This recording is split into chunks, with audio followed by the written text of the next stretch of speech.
This is the booksbybethel.com's Authors Corner podcast, where we chat with interesting authors, bring you insights, and marketing tips. Booksbybethel.com is an author's directory featuring family-friendly writings of Bahamians and West Indians. Here's your host, author, and publisher, Teri Bethel. Dr. Celeste Williams, author extraordinaire. Dr. Celeste, thank you for being here with me today. I am honored to have you here on our Authors Corner. Well, Teri, thank you so much for having me. I was just beyond excited about this interview because I figured we could come up with some information that would benefit everybody in society. I'm going to let you run on with this. Well, I'm going to let you share your heart because this, to me, first of all, this whole topic is new to me. Since it's not new to me. I full disclosure is that I published published your book. So I know the content in your book, but the information that you shared on strokes, that was really enlightening to me.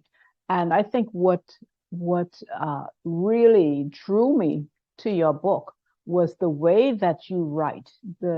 You have although this is your first book, you have a natural gift of telling stories in a humorous way that it was like a flow. And so even though the topic was intense, you certainly have a heartwarming way of telling stories. And I think anybody who would read this book would be just blessed to have the opportunity to read it. So tell us a little bit why you wrote the book. Well, Teri, I had been in bed for so long, recovering from stroke and so on, and the mind has a wicked way of challenging you sometimes. And so I guess I was challenged. I always loved reading, always did. And from day to day, my mother would say, we're going to document this, you should write these things down because it's some wonderful stuff happening here. Each day she came into me and gave me my little inspirational stickies. She would say, but I could see a change. And so we wrote. She really pushed and inspired me to take it beyond just a basic recovery. She said, this is going to be a documented recovery. And so it was. So that was that nudge there. But honestly, as I trekked through the different phases of recovery, I realized that for some people, I might have been in a better position and they may not have been. And so I wanted to tell a story that might kind of bring awareness to others about what stroke recovery was and what stroke survivors might go through. And so in my penning, my daily improvements and so on, I put it together in a story that might be palatable. You'll figure that out. Yes. and so I came up with this book with more of the pertinent issues I think that would benefit society and stroke survivors. Yes. You educated us. You brought us to tears as we read your book. And we also had times where we laughed through the stories, especially about the red shoes. So that process for you could not have been an easy one because you were still going through challenges with your body, but you still took the time to write and document this story. But in all fairness, you are an educator. And so you always had it in you to teach, even though your teaching is not preachy. You share in this book, you come down to everybody's level to share your story. And from the start of the first page, going straight through, it's so captivating.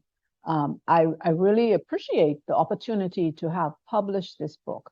But I think what is also quite remarkable is that you didn't just publish the book before you came to me to publish your book. What you also did was you started a foundation to help people. And could you tell us a little more about that foundation? And that too came as a result of, excuse me, the journey of recovery, because one of the chapters in the book dealt with the runaway patient. And I think it was at that facility where they kept nudging me, no, you have to do something, Celeste. In stroke survivorship, you have to do some sort of group therapy, group whatever, for survivors. And I heard them because I guess they recognized my educational skills and so on. Being in the classroom, you have that way with others. And so I had begun to, toss it through and through my mind. How will I do a stroke survivor support group and so on and so forth? And I bounced it off several people who honestly were very supportive. They just said, yeah, I think you should, because there's none in the Bahamas. Mm-hmm. And many of my therapists, when I was away, in Florida doing a lot of the therapy, they began to connect me with different stroke support groups. And I connected with two of them, the Life Support Group, Life After Stroke organization over in the US, and Life After Stroke. Some of them didn't have the organization tied to it. They just had Life After Stroke, stroke survivors, and so on and so forth. So I kind of tweak it down to Life After Stroke organization here. And I incorporated it with the same manuals that many of the support groups used over in the US. So it's more standardized for us. We didn't have to reinvent a wheel. We kind of went straight into programs that would benefit the survivor, would benefit the family, the caregiver, and so on. When you are recovering from stroke, Teri, it's not just the strokee, if there's such a word. Mm-hmm. It's the whole family. Everybody is affected. Everybody's involved. The stroke survivor has the disability to bear with. And I think within my heart, I had a sense of humor along the way. I just had to find that laughing spot, the belly button, the laughing spot. And it was along the way I would laugh at certain things. Other things affected me with the crying, the pseudo-bulbar effect and all of that. But I always kept a focus on the happier things, or the things that would bring laughter to me, cause my family to laugh. They would do the same for me, and so on. So in the process of all of this, I kind of tweaked, tapered, put together the Constitution, got the Life After Stroke organization formed and approved. And so we're an NPO hoping to bring about an awareness and do great things here in the Bahamas, island to island. Right. Locally, wherever. Right. Not for those who don't know what the NPO is, nonprofit organization. It is a fabulous site, lifeafterstroke.org. And Dr. Celeste has a fabulous setup with videos that would help you help not only the survivor of the stroke, but it also helps those who are caregivers, those who are family members, those who anybody, family, friends, everybody who needs to know the information that would help them to communicate better with the doctors, with everybody. It sounds broad, and it is until you get into certain segments of the site. But it is so easy to maneuver through with the videos. I was intrigued with some of the information on the site also that told you how to cook, Celeste, told you how to put on clothes. I mean, we take so much for granted when we have not lost the use of limbs, or we're not challenged in our health. There's so much that we take for granted, and that even with relating to those people who have, and even in your book, you speak about that and how people sometimes can be insensitive, and that's something we need to really address here. As simple as opening the door for somebody who might have challenges going through because of a stroke or some other challenge that they have. Could you speak to us a little about some of the challenges and how you really overcome those challenges? You are overcoming those challenges. Yeah, and I'm listening to you say all of this, and it brought back a memory of when I was doing occupational therapy one morning, and they were going to teach us us as women, how to put on our brassieres. That's what they kept saying, brassieres. And I'm thinking bra, just say bra. But got to the lab, and they said, this is going to be your OT for the day, and he will show you how to put on a bra. So I'm thinking, really? This could be a thriller. But anyway. Occupational therapist, is that what it means, OT? Yeah, occupational therapist. And this person sat down beside me. They said, you're going to have to hook your bra first. You're going to have to pull it over your head like a shirt, push the weak arm through. And I looked in his face and I said, do I know you from somewhere?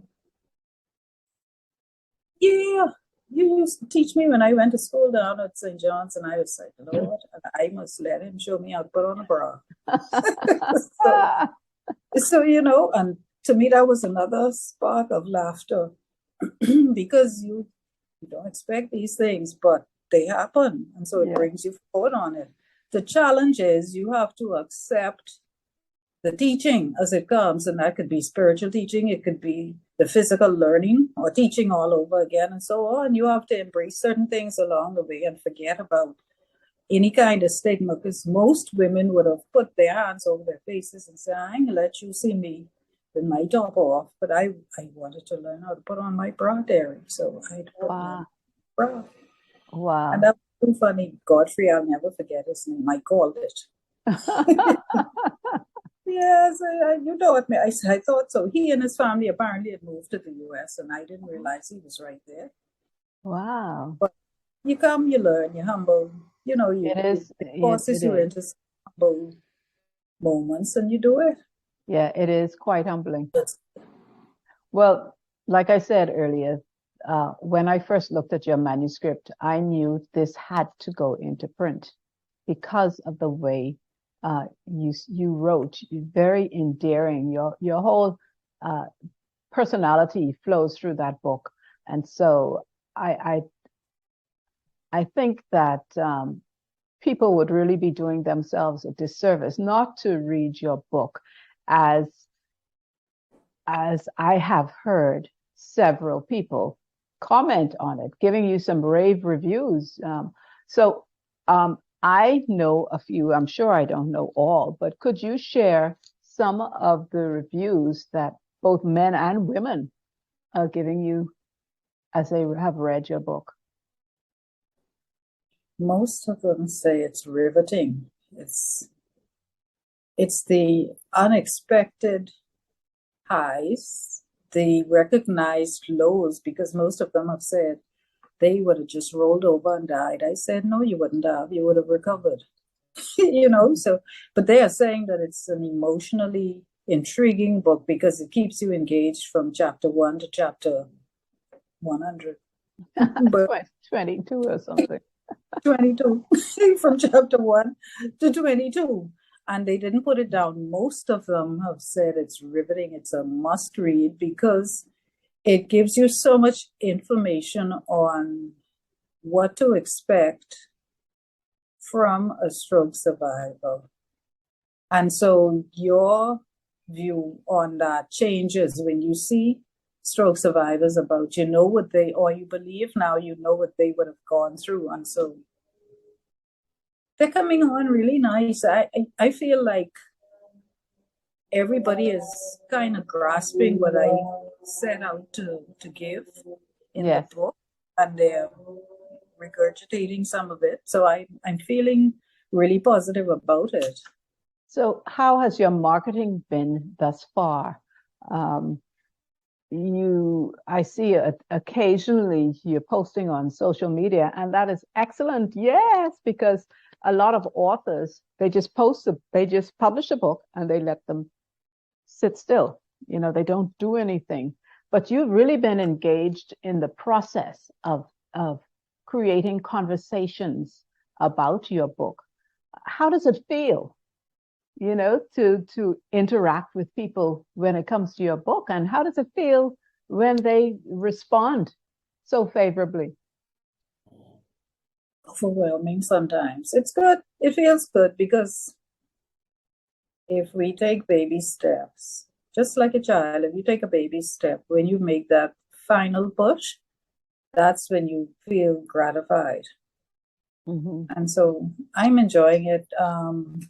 The book is at all of the major bookstores here in Nassau, Logos, and All Seasons bookstore in Palmdale Shopping Center. It's down at Shellcraft Supplies, which is one of the suppliers I go to for some of my shells and other pieces I need to complete jewelry. And so he said, no, I'm just going to take this. I have to sell this book here. This is something. And that's Mr. Butler. He said, I just have to sell this here. And so he kind of pushed me to put it in an unorthodox location. It wasn't quite a bookstore, but he has a small section of books in there, and he wanted to, and they're going well there as well.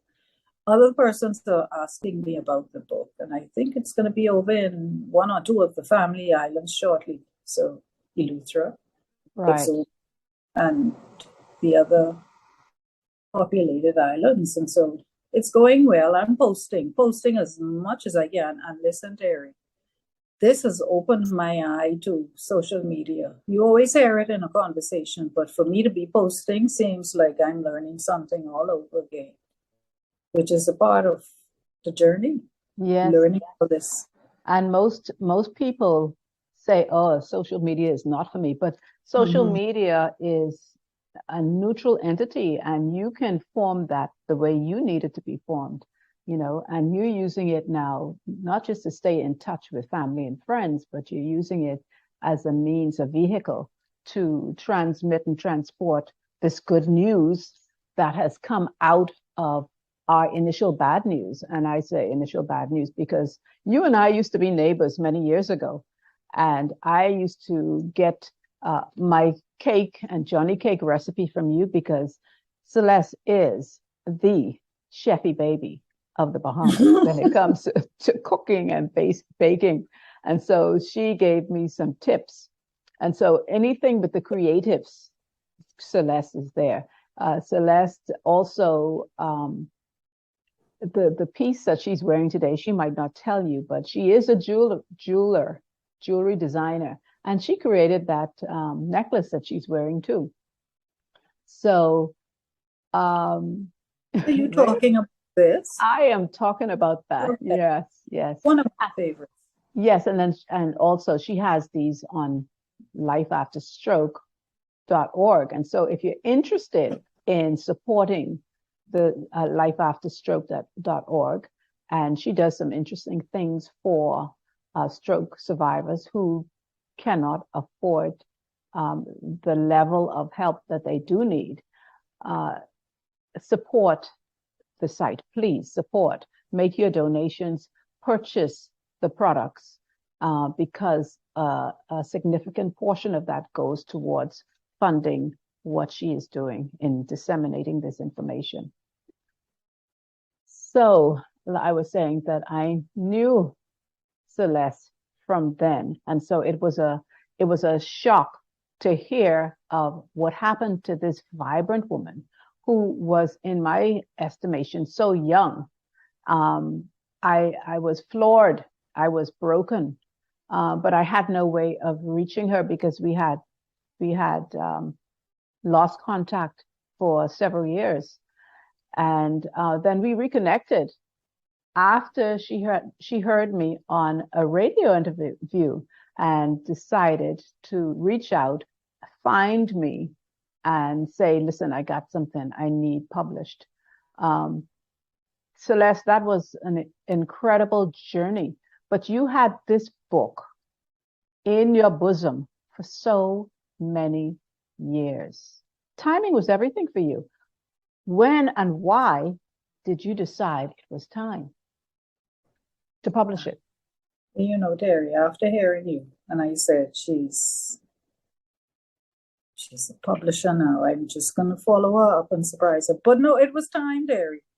I was coming across a lot more persons who had strokes, had survived strokes. Some of my parents' friends, some of my friends, and so on. And I just felt I had to get something out there to benefit the cause. Mm-hmm. And so after hearing you and your husband on that show, I said, you know, this is it. I think it's time. You manifested again in my life. And so I said, let me follow this now. It was there. Right. Okay. Maybe you have the power of persuasive speech. Well, that wasn't the intention, but it triggered some thoughts, and I'm glad that it has brought this book, because it was like a birthing process.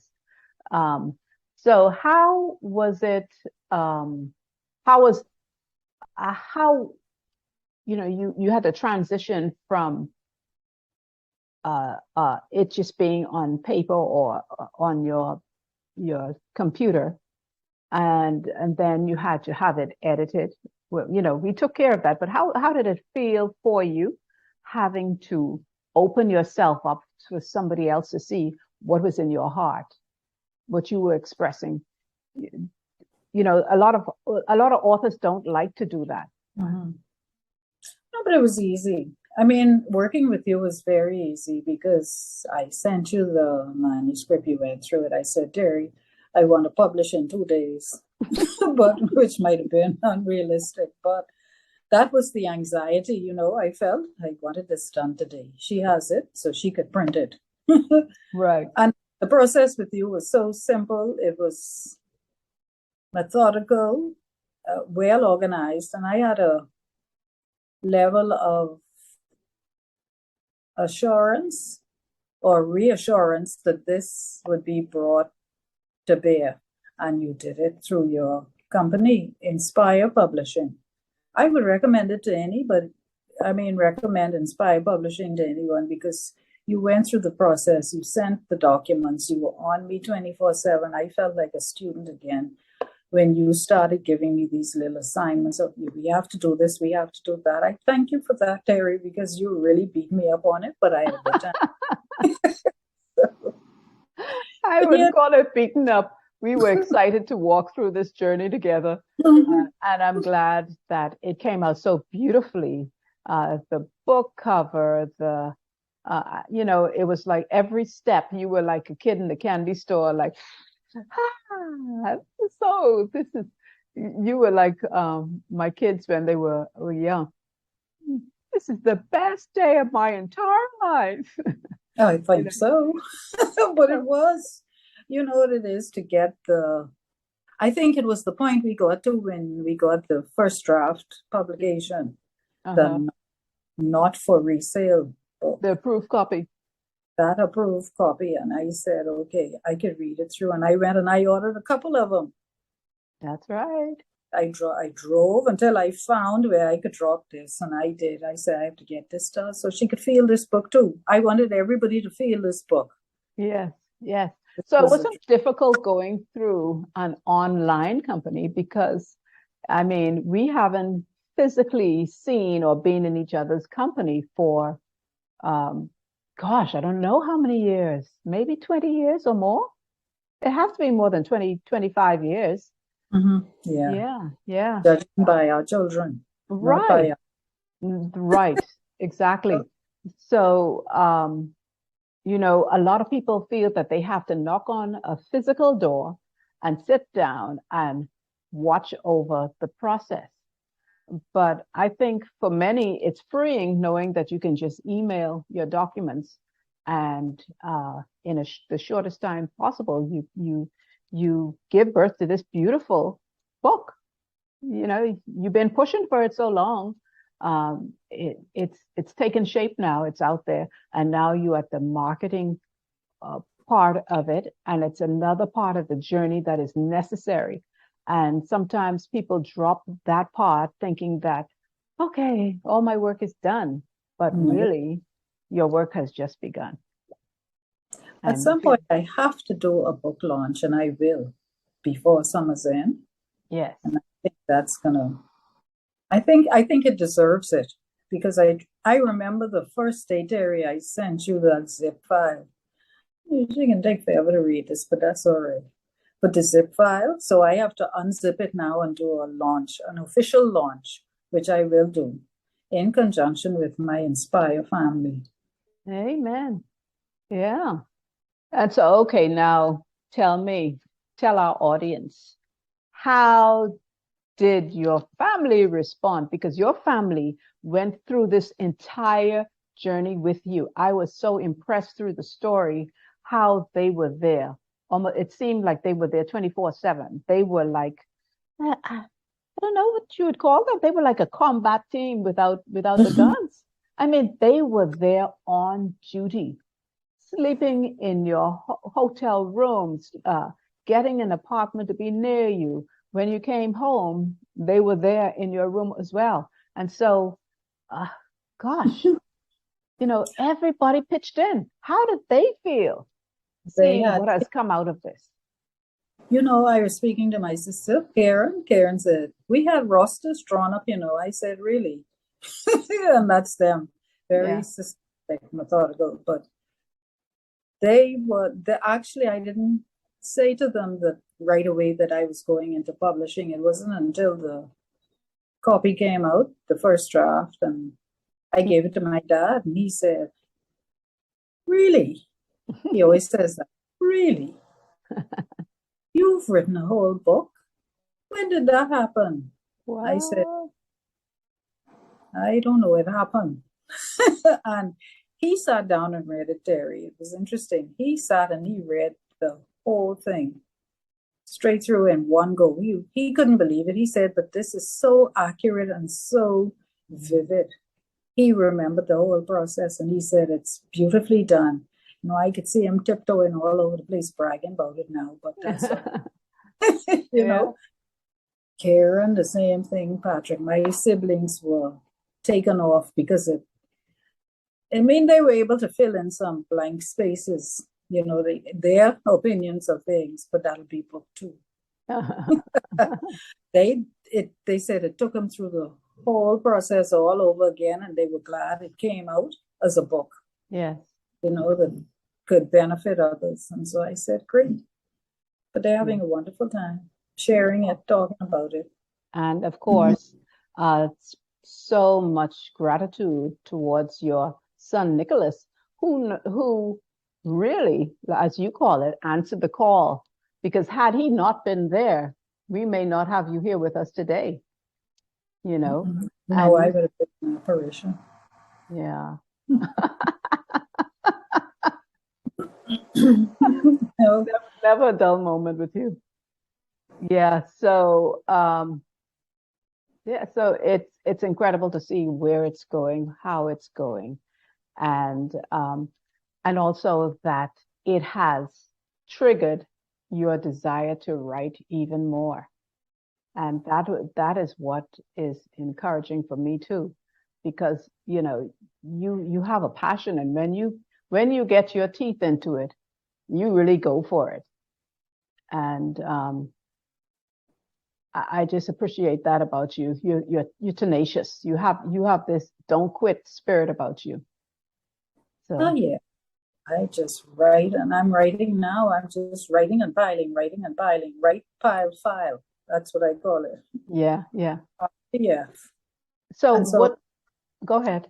no, you go I just wanted to ask you what your process is for writing. Do you find that you write better at night or in the morning? Do you have a specific time that you write?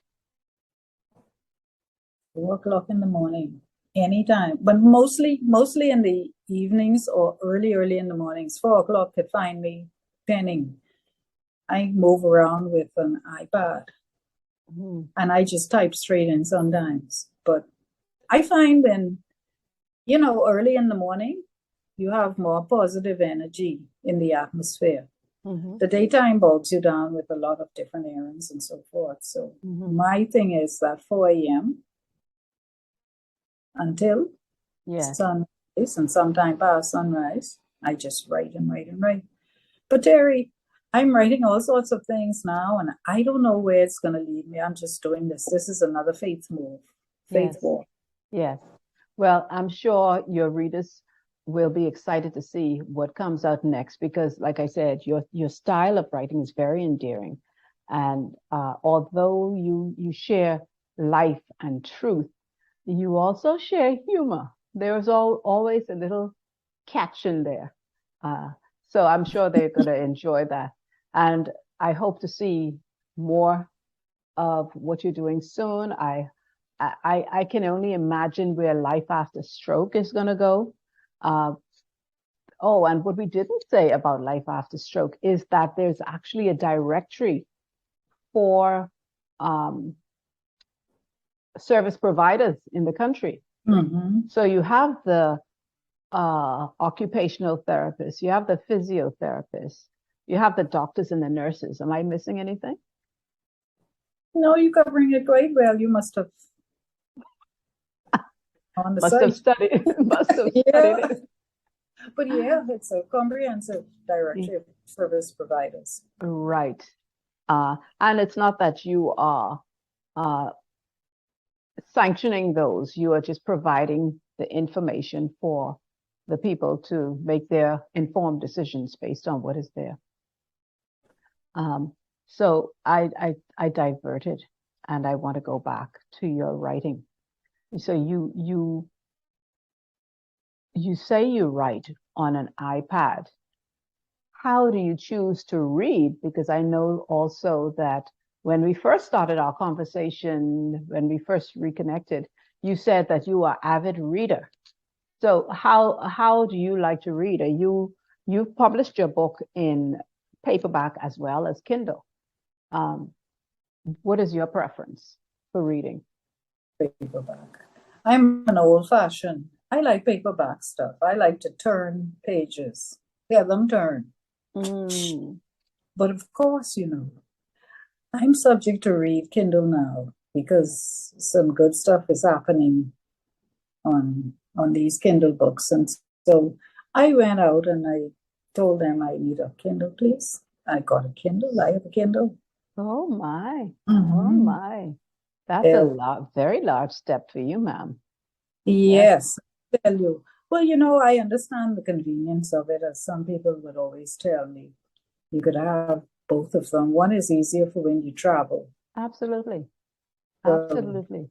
You can take, instead of carrying 10 books in your suitcase, you can carry a Kindle and have what? 50 books or more? Yeah. To choose from.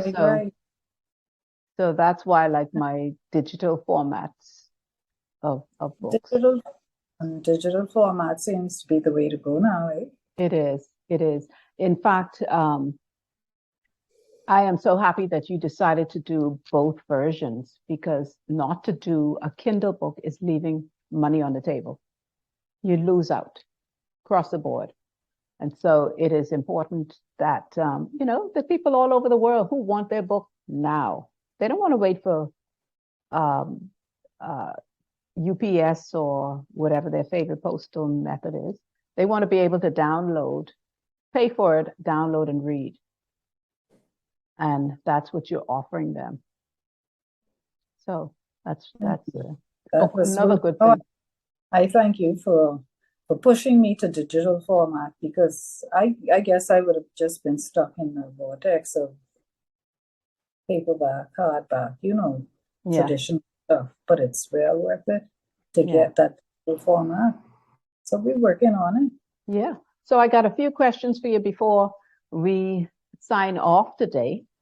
And, our listeners like to know, what do these authors read? Who are their favorite authors?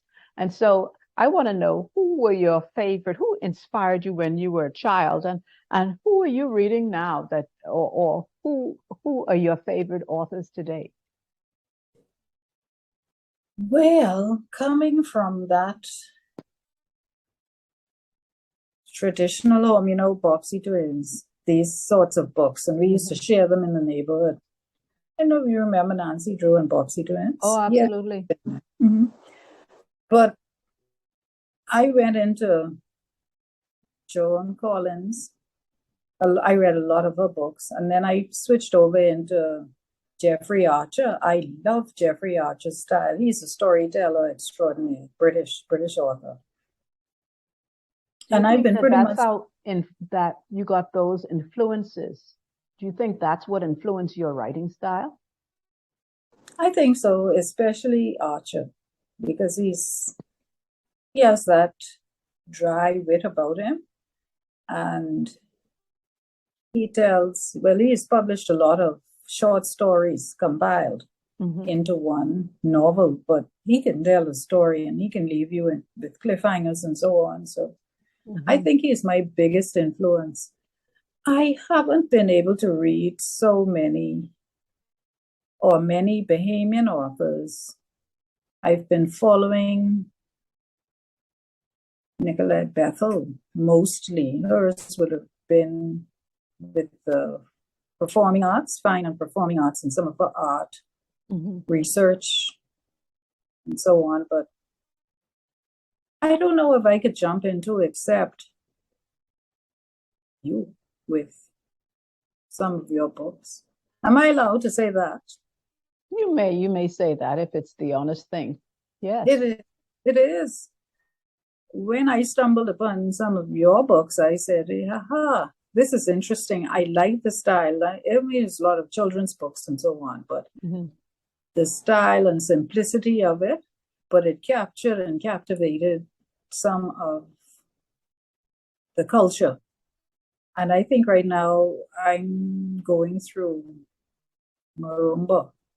I don't want to call it wrong. You know that, right? So Love on Maruba Island. Marumba. So I get it right. But I think I started that one. That's digital. But I just love how it has that southern flair, and traveling a lot in my lifetime. I experienced the South, and so I could see the southern flair in it, and then touching down at the Porter's Key.